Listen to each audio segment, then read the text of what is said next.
If you've been following some of the recent news on Bloodborne, then you probably already know that November 24, 2015 is the announced release date for the Bloodborne DLC.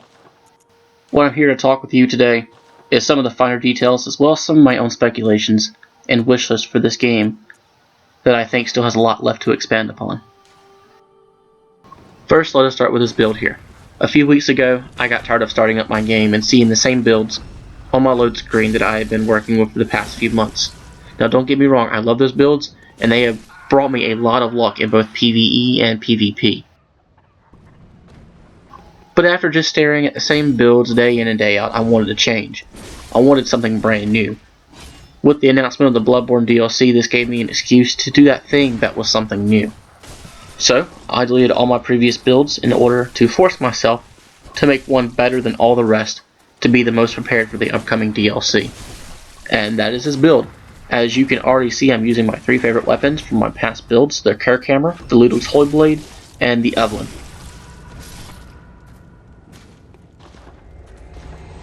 This build I'm playing at now is at soul level 125, which is a good bit higher than all my previous builds, so now I'm able to multi-class with a decent bit of blood tinge in my build, and I did this for the reason of wanting to see what the PvP experience was like at a much higher level.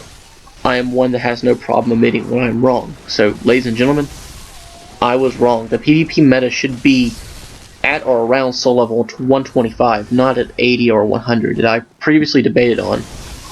Reason 1, that fights last longer, and the reason 2 are fights are just better in general. I have made build videos on all these weapons in the past, so I won't go into the movesets for any of these weapons. I know that you're all more interested in my DLC speculation instead, so let's go ahead and get into that.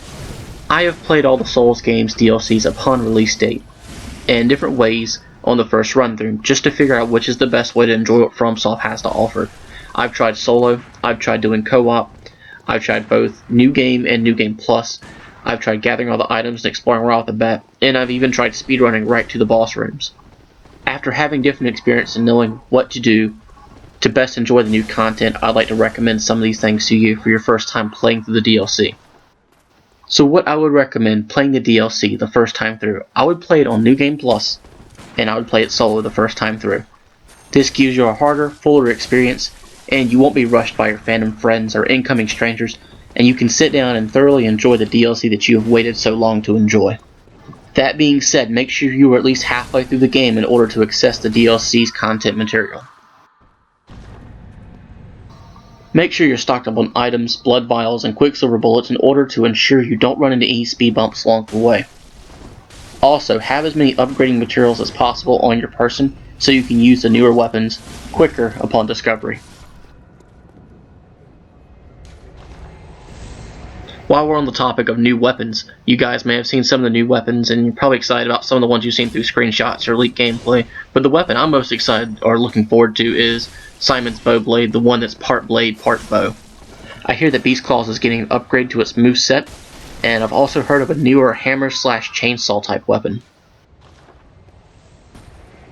A total of 10 confirmed new weapons and possibly 15, but all that said, this is the news that we've all been waiting for. A lack of weapons upon the game's launch was the biggest problem with Bloodborne. I am personally glad that FromSoft heard the voice of the community and is making this DLC according to that feedback. Think back to Dark Souls and Dark Souls 2. We have close to 80 different choices for weapons, different movesets, each requiring different stats and requiring different builds and styles of play. This is what makes the game unique. This is why you can always go back to an old Souls game. Yes, all Souls games have great lore, and they're fun to play with your friends, but in PvP we need to see something new. Eventually, people get tired of the same PvE experience over and over, but the multiplayer never ends. We're all on the quest to get better at this game, every day, and learn something new. It's the multiplayer experience that makes or breaks how long a community is going to be dedicated to a game. The DLC is said to have at least 3 new large areas, and I'm personally hoping for at least one PvP arena, one much like the rules of the Brotherhood of Blood in Dark Souls 2. One last thing on my wish list is the ability to PvP duel your friends via password. I hate the fact that I can only summon them but not have a friendly competition. I can attest to hours spent trying to connect with a friend for a duel. Guys, I'm super excited we're getting overall expansions of the lore of Yharnam.